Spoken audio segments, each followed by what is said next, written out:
Bonsoir Stéphane Lobono. Bonsoir Émilie.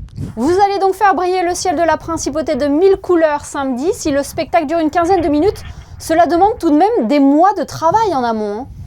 Exactement, cette année on a eu la chance de faire les 2 spectacles et on a à peu près 1 mois et demi de travail par spectacle pour concevoir la bande son et ensuite concevoir tout le dessin du feu selon le type de bande son qu'on a refait. Comment naît un show? D'où vient l'inspiration? Alors, il vient par l'instant, par les musiques qu'on écoute, puisque c'est un feu pyro-musical, donc qui est synchronisé en musique. C'est la musique qui va nous inspirer. Et selon ce qu'on écoute, moi j'écoute toujours beaucoup de musique. J'ai tout le temps de la musique classique, moderne dans mon environnement. Et je sélectionne en fonction, dès que j'entends une bonne musique, je la note et je la récupère pour une prochaine fois. Et cette prochaine fois sera l'inspiration du spectacle. Donc selon ce qu'on écoute, selon l'inspiration et selon les bons morceaux qui ont besoin d'avoir des accents musicaux, différentes tonalités, donc ça c'est très important et c'est cette tonalité qui va donner le rythme au feu. C'est comme une partition qui est associée à une chorégraphie finalement. Complètement, les feux sont comme des danseurs, on a besoin de trouver la bonne musique pour les accorder et c'est ce qu'on fait nous à chaque fois par rapport au feu puisque c'est la musique qui va vraiment imaginer et dessiner le spectacle sur lequel nous on vient poser les artifices ensuite. L'objectif premier, Stéphane Lobono, est bien évidemment d'offrir un spectacle magnifique, féerique, que cela reste en tête.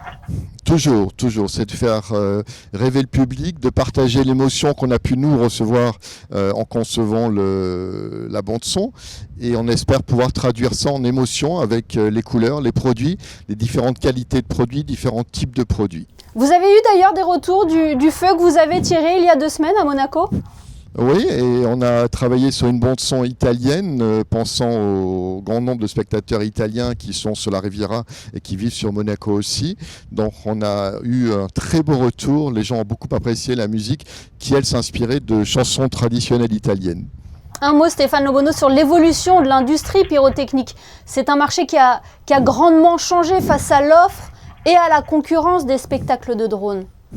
Exactement, mais c'est un milieu qui a évolué déjà depuis une quinzaine d'années, où avant on avait uniquement des fabricants, et aujourd'hui on a des personnes comme moi, je ne suis absolument pas fabricant, on utilise des produits qui sont mis à notre disposition, et avec la connaissance et la maîtrise des produits, on va pouvoir travailler un spectacle plus ou moins affiné, chorégraphié, on va se servir dans un stock qui est existant, avec des normes européennes très strictes, et on va pouvoir, grâce à tous ces produits, reproduire une émotion, traduire une émotion. Donc c'est un dialogue permanent entre musique et artifice. Vous qui avez des années d'expérience dans le domaine, c'est un marché qui réussit encore à vous surprendre ? Alors c'est un marché qui doit surprendre encore.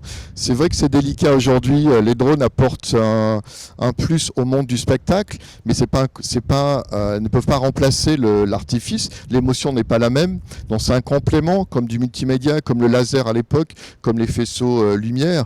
Et tout ça, quand on arrive à le marier, c'est vrai qu'on arrive à faire quelque chose d'extraordinaire. L'artifice aujourd'hui, il va dépendre de la créativité de l'artificier et de son émotion par rapport à la musique et la synchronisation.